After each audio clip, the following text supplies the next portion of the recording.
In 1997, Virgin Records released a compilation CD called Pure Moods, which was sold via the TV mostly. And it was a compilation of new age music hits, some tribal chanting that sounds exotic to Americanized ears, and some TV and movie themes that kind of fit the genre.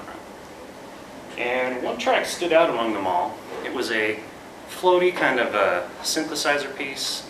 It was uniquely rhythmic, it was dissonant and harmonious all at the same time. It was called Oxygen Part 4, and it introduced its composer, which is our subject today, French synthesizerist Jean-Michel Jarre, to a new generation of fans, myself included. Today we're going to explore a little, this is the piece by the way. It's not very loud. Okay, today we're going to explore the evolution of his music, beginning with his 1976 opus Oxygen, which was his first. We'll continue on to his 1986 offering Rendezvous, and his epic, I think it's epic, his epic CD Chronology from 1993. Oxygen was his first solo album. It was composed in a makeshift studio. By some accounts, it's in his kitchen that he had his studio. I can't really confirm that. But an interview with him from soundonsound.com has this quote: "I had just 3 or 4 synthesizers and was using an 8-track. The whole album was done using just one 8-track, and you can hear that in the piece. It's quite minimalist, and I think that contributes to its timelessness." Again, that's from soundonsound.com. And it kind of makes sense. It is a little bit minimalist compared to his later stuff. And it was not well received by critics, especially in the UK, because this was 1976, 77. Punk bands were taking off. That's what people were liking at the time, and the critics just sort of said, nah, it's just a guy playing around. But in the years since, it's gotten a lot more respect, and to date, this is also according to soundonsound.com, it has sold 12 million copies, which is, respectable for a synthesizer album. Bringing me to his next opus, well, not his next one, this was actually his 5th album, called Rendezvous. It was done on digital synthesizers, which, in contrast to Oxygen, which was done on analog synthesizers. To simplify the difference, analog synthesizers manipulate an electrical waveform to make the sounds. The digital synthesizer uses digital bits, 1s and 0s, to imitate that, and it sounds a little bit different. One of his features in Rendezvous is an instrument that he plays at his live shows. It's called a laser harp, and it's exactly what it sounds like. It's a harp that uses lasers instead of strings. And mostly it's just an interface, like a keyboard is an interface on a piano. It's just an interface for playing notes. Kind of plays it like this. Which, just try to imagine. A fan of like 12 green lasers, Definitely something to look up on YouTube. And according to laserharp.com, this instrument can also be used to trigger effects, pyrotechnics, that kind of thing. You can do entire chords. And in order to be, this is also according to laserharp.com, in order to be visually interesting for the audience, in order to be visible, they have to be very powerful lasers, so he has to wear gloves to protect his hands and glasses to protect his eyes.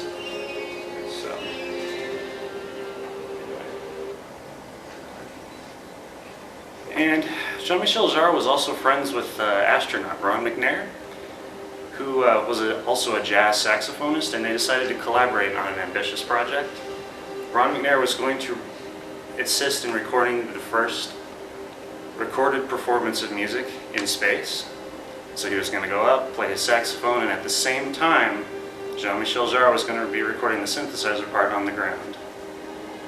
Sadly, that was not to be, because Ron McNair was one of the astronauts that unfortunately died in the Challenger disaster. That was the mission that was going to take place, but on January 28th, 1986, of course, the world watched as the Challenger exploded shortly after takeoff. And so now the piece, called Last Rendezvous, it serves as sort of an homage to them, and it's subtitled now Ron's Piece. a different saxophonist, of course. But the whole album now sort of serves as an homage to those astronauts and to the explorer spirit that has to keep enduring.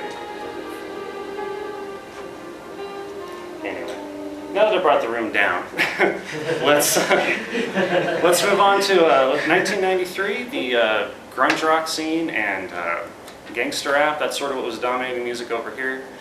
In Europe, the rave scene was taking off, and this album kind of mirrors that. It's called Chronology, and while it's difficult for me to pick a favorite of his albums, this is probably the one that I would bring to a desert island if forced to choose. It's eclectic in its style. There's some that sound more classical, there's some that are a lot more dancey. To me, it sounds like a mixture of 1890s orchestral, 1990s pop, and whatever we're going to be listening to in our flying cars in the 2090s. You know, sort of timeless. Which, speaking of time, it's called Chronology because, according to jmjarfan.com, it was inspired by physicist Stephen Hawking's book, A Brief History of Time. And in a lot of the tracks, there's a lot of ticking clocks and sort of stylized chimes of clocks and things like that to, go with the time theme. But, this was also composed on a mix of analog and digital synthesizers, and so sort of a coming together of all of his different explorations up to now.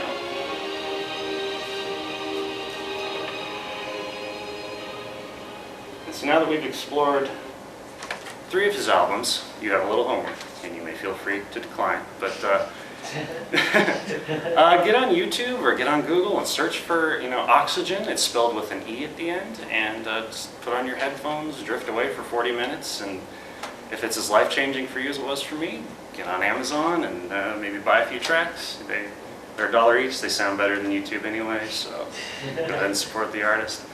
In summary, we've covered his first album from 1976, Oxygen, his 5th album from 1986, Rendezvous, and from 1993, Chronology. And like I said, do a search on YouTube because it's a rabbit hole well worth going down if you like electronic music at all. This is important for all of you to know because I remember from the introductory speech, we have a lot of EDM fans and techno fans in here, and this guy is definitely one of the roots. So now you know. Thanks.